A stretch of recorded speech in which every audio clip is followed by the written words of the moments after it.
Bom dia, meus queridos ouvintes da Web Rádio Meimei. É uma enorme satisfação estar aqui com vocês no programa Saúde e Espiritualidade Você.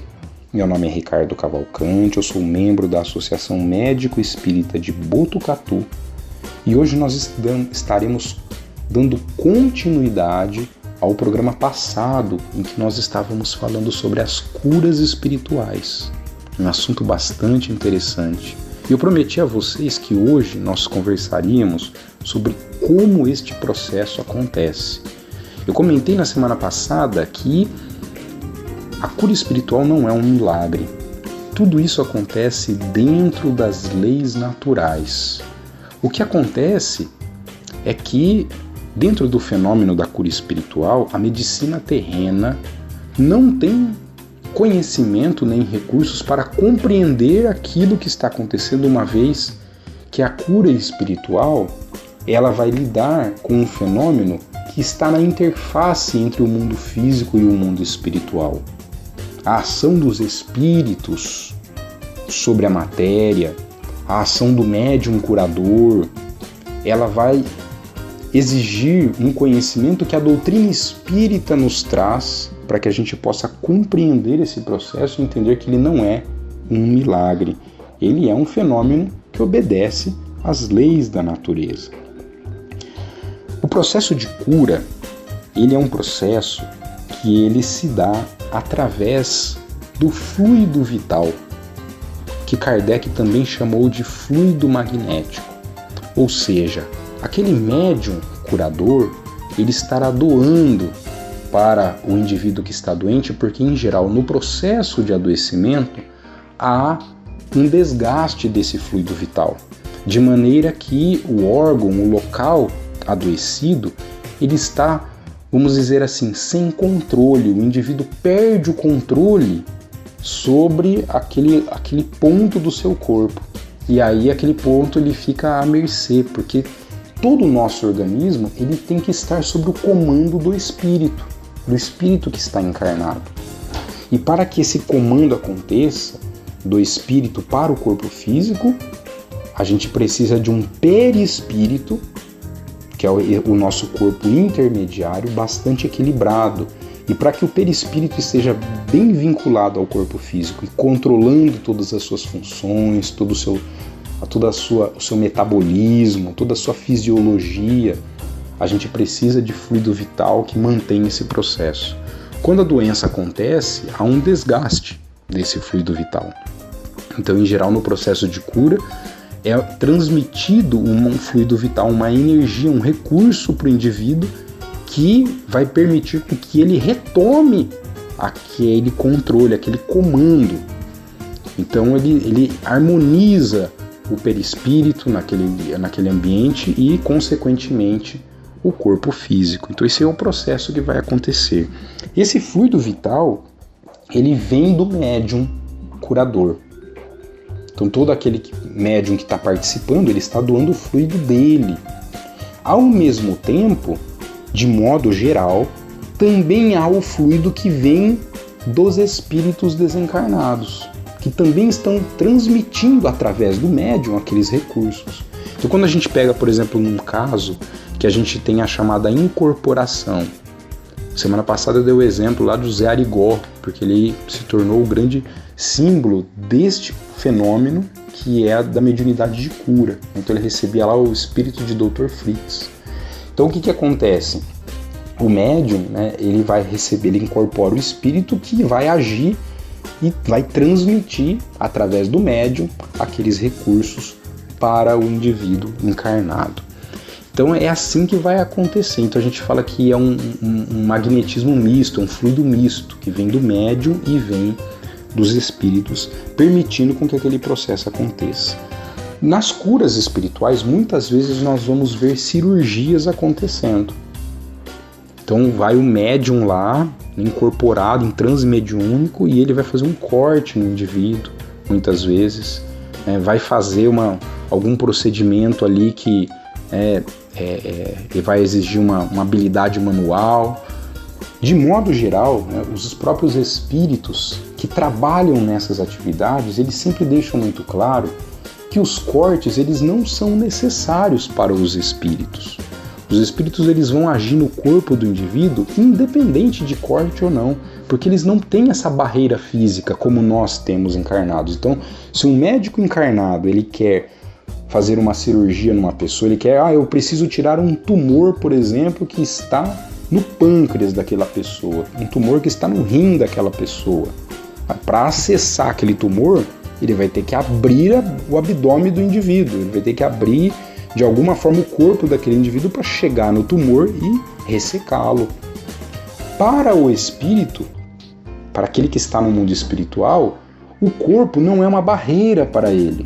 Então ele consegue alcançar aquela estrutura, consegue alcançar o órgão doente sem absolutamente modificar em nada a superfície do corpo. Então ele não precisa fazer corte nenhum. Por que os cortes são feitos? Muitas vezes os próprios espíritos que trabalham nesta área nos indicam que é muito mais para que o indivíduo que está sendo tratado acredite na sua cura. Porque talvez para aquela pessoa, se não houver o corte, se não houver uma impressão material mais concreta, é mais difícil daquela pessoa aceitar ou acreditar que ela realmente está sendo curada. Então, muitas vezes o corte é muito mais para conscientizar o indivíduo daquilo que ele está sendo submetido. Mas ele não é necessário. E a gente vê muitas vezes espíritos que realmente não fazem corte algum e que fazem cirurgias realmente, que removem tecidos. Tanto que alguns espíritos, eles removem e fazem com que o tecido doente desapareça. Então um tumor, por exemplo, ele desapareça de dentro do indivíduo e apareça do lado de fora do corpo.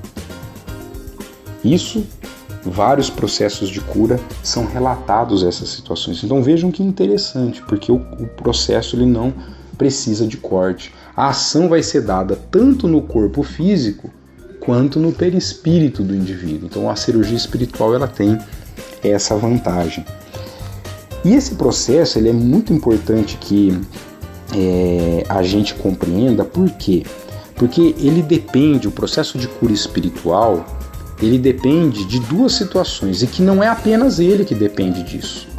Se nós buscarmos a medicina terrena para tratarmos as nossas doenças, a gente também vai depender disso, porque isso depende para qualquer processo de cura que se refira a nós. Quando que nós alcançamos a cura? Então a primeira coisa, a gente precisa acreditar, a gente tem que querer ser curado, a gente tem que querer a cura. Então é preciso a vontade de querer. Nós já tivemos também a oportunidade recente aqui, neste programa, de conversarmos um pouco sobre a fé, que é a vontade de querer. Então é importante que a gente tenha isso. A fé é essencial. Vejam, todas as curas em que Jesus participou, o que ele dizia para as pessoas curadas? A tua fé te curou. Porque a vontade de querer a cura, ela é muito importante. A gente precisa disso. Esse movimento íntimo é que nos conduz a uma cura mais significativa, mais verdadeira. Além desse fato, é também importante a questão do merecimento. Porque nós temos que entender que cada um de nós que sofre um processo de adoecimento, aquela doença ela tem um significado na nossa vida. Ninguém fica doente do nada, ninguém fica doente por um acaso. Foi um deslize, Deus descuidou e eu fiquei doente. Não. As doenças são falhas nossas. As doenças representam as nossas imperfeições. Se estamos doentes, é porque há imperfeição em nós. Senão nós não precisaríamos adoecer. A partir do momento que nós nos tornamos espíritos perfeitos, puros, não precisamos mais de doença. A doença, ela reflete a imperfeição do espírito.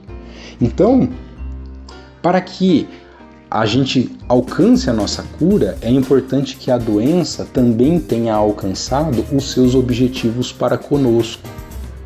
Por que eu adoeci? Qual foi o motivo? Isso faz com que, por exemplo, certas doenças que nós temos, elas são incuráveis. E existem doenças muito comuns que são incuráveis. Por exemplo, um diabetes, uma pressão alta, doenças que a pessoa vai levar a vida inteira tratando, você tem controle. vai ser adequadamente controlado, a gente pode contribuir para um controle mais adequado, mas a doença não vai desaparecer. Mas por que eu tenho uma doença que não desaparece? Porque isso tem um sentido para a minha existência, para a minha transformação íntima. Então é muito importante que a gente também faça esse movimento de reflexão, porque a gente só vai conseguir se ver livre daquela doença quando ela tiver alcançado os seus objetivos na nossa reforma íntima, quando ela tiver alcançado o seu propósito dentro das nossas necessidades, dentro da lei de causa e efeito. Eu estou vivendo essa doença porque é um resgate de alguma atitude errada do passado. Enquanto eu não resgatar aquilo, a doença não vai desaparecer. Então a gente tem que compreender por que muitas pessoas procuram a cura, seja na medicina terrena, seja através de uma cura espiritual, e elas muitas vezes saem revoltadas, porque aquilo não funciona, porque eu não consegui a cura. A cura não vai ser alcançada por todo mundo ao mesmo tempo. Há pessoas que aquela doença vai perseverar e vai durar por bastante tempo, às vezes vai durar a vida inteira e não vai ser curado. Por quê? Porque para aquele indivíduo ainda não é chegado o momento da sua cura. Ele ainda não alcançou as condições necessárias para isso. E a gente tem que compreender, cada um de nós tem que compreender isso. Que talvez para nós não tenha chegado o momento. Puxa, não chegou o momento, não alcancei a cura, ok, então vamos continuar trabalhando na nossa reforma íntima, vamos continuar trabalhando para fazer o melhor, para que esse momento chegue em algum instante. Né? Às vezes os danos passados no perispírito foram muito grandes e não são fáceis de serem resolvidos numa mesma existência. Às vezes vai precisar de existência futura para que a gente se veja livre daquilo. Então tudo isso é importante a gente entender esses mecanismos para que a gente não se decepcione diante das curas, mas que a gente entenda aquilo que está acontecendo. Então é muito importante que a gente tome essa consciência. Um outro ponto essencial a nós refletirmos aqui é se nós precisamos, para alcançar a nossa cura, se a gente precisa buscar realmente um médium de cura. Eu preciso buscar um médium de cura. A gente tem a medicina terrena que oferece os seus recursos, mas que tem a sua limitação. Mas independente do recurso que a medicina terrena trabalhe, todos nós temos que buscar uma cura espiritual. Porque a gente tem que compreender que a cura integral, ela não é apenas nos livrar de uma doença, mas é promover em nós essa íntima transformação, essa reforma íntima, a educação da nossa alma. Esse é o propósito maior que a doença traz para nós. Então a gente só se vê verdadeiramente curado quando ela atinge este objetivo. Eu posso até momentaneamente solucionar uma doença, mas se intimamente eu não me transformei, outra doença aparecerá, outro problema virá, porque eu não alcancei aquele objetivo, a cura integral não foi alcançada. Vejam só, Kardec, lá no Livro dos Médiuns, ele faz a seguinte pergunta: podem obter-se curas unicamente por meio da prece? Ou seja, só fazendo prece, o indivíduo consegue isso? A resposta que os espíritos deram a Kardec foi sim, desde que Deus o permita. Pode dar-se, no entanto, que o bem do doente esteja em sofrer por mais tempo, e então julgais que a vossa prece não foi ouvida, que é o que nós acabamos de conversar. Então lembrar que a gente mesmo, nós somos os agentes da cura, nós somos os agentes que devemos promover isso. A cura ela tem que ser um fenômeno que vem de dentro para fora e não de fora para dentro. Muitas vezes quando a gente procura, seja a medicina terrena, seja a cura espiritual, a gente está atrás de um milagre, de uma receita milagrosa que vai solucionar o nosso problema de saúde e nós poderemos voltar a continuar a ser aquilo que nós éramos. E aí está o nosso grande erro. A doença está querendo dizer para nós que nós temos que mudar, senão ela não cumpre o seu papel. Então, para que a gente se liberte definitivamente daquilo, é necessário que haja uma mudança íntima da nossa parte.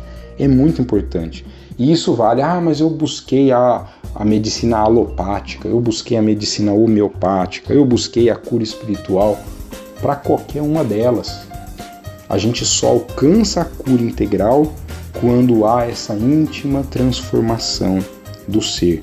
E a gente precisa sempre se recordar disso, para que a gente não fique buscando na periferia a solução dos problemas que estão, na verdade, na nossa intimidade, que dependem principalmente de nós, muito mais do que do médico, do que do médium curador, mas que dependem da nossa força de vontade, da vontade de querer, que depende do nosso merecimento, da nossa transformação. Então fica aqui para que a gente reflita sobre as curas espirituais, sobre as curas de modo geral. Então a cura espiritual, ela é um recurso que a gente pode lançar mão, a gente pode buscar, mas é preciso que a gente compreenda todo este fenômeno. Ele é um fenômeno natural, ele está dentro das leis divinas, não há nenhum milagre acontecendo ali, mas sim todo um mecanismo que a doutrina espírita vem nos ensinar para que a gente possa compreender e aproveitar melhor esta ferramenta que, dentre todas as possibilidades que Deus nos oferece na Terra para que a gente possa lidar com as doenças, o médium de cura, a cura espiritual, é uma ferramenta que vem complementar tudo aquilo que a medicina terrena já tem a nos oferecer. Que Jesus nos abençoe, que tenhamos uma semana de muita luz, de muita paz e muitas bênçãos.